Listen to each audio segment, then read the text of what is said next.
വാട്സാപ്പിൽ എനിക്ക് മെസ്സേജ് അയക്കാൻ അമ്മയെ പഠിപ്പിച്ചതിന് ശേഷം ഒരു ദിവസം നെയ്ബേഴ്സ് ഗ്രൂപ്പിൽ ഒരു മെസ്സേജ് വന്നു. സാമ്പാർ പരിപ്പ്, കിഴങ്ങ്, കാബേജ്, പിന്നെ ഷുഗർ കൂടാത്ത പഞ്ചാര.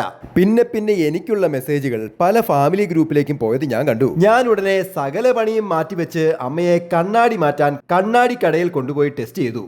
ടെസ്റ്റ് കഴിഞ്ഞ് അമ്മയുടെ കണ്ണട മാറ്റാറായെന്ന് അവർ പറഞ്ഞപ്പോൾ അമ്മ ഇടയ്ക്ക് കയറി, ലെൻസ് മാത്രം മാറ്റിയാൽ മതി, നിങ്ങൾ അങ്ങനെ പലതും പറയും.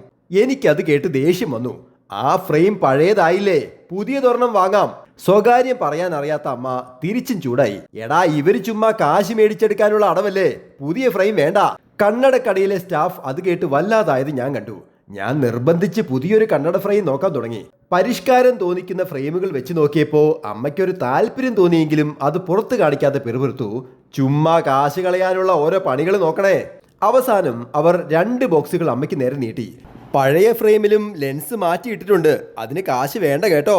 അമ്മയുടെ വാ പൊളിഞ്ഞു. ഫ്രീ ആണോ? അവർ തിരിച്ചടിച്ചു, ഞങ്ങൾ കാശ് മേടിച്ചെടുക്കാൻ മാത്രം ഇരിക്കുന്നവരല്ല അമ്മച്ചി. അമ്മ ചമ്മന്തി ആയപ്പോ റിസപ്ഷനിലെ പെൺകൊച്ചിനോട് മിണ്ടിക്കൊണ്ടിരുന്ന എന്റെ നേരെ തിരിഞ്ഞു. കണ്ണാടി മാത്രമേ ഫ്രീ ഉള്ളൂ, ഇങ്ങോട്ട് വാടാ. വെറുതെ നിന്ന് ഞാൻ ആരായി? Happy drawing, Saneesh Divakaran.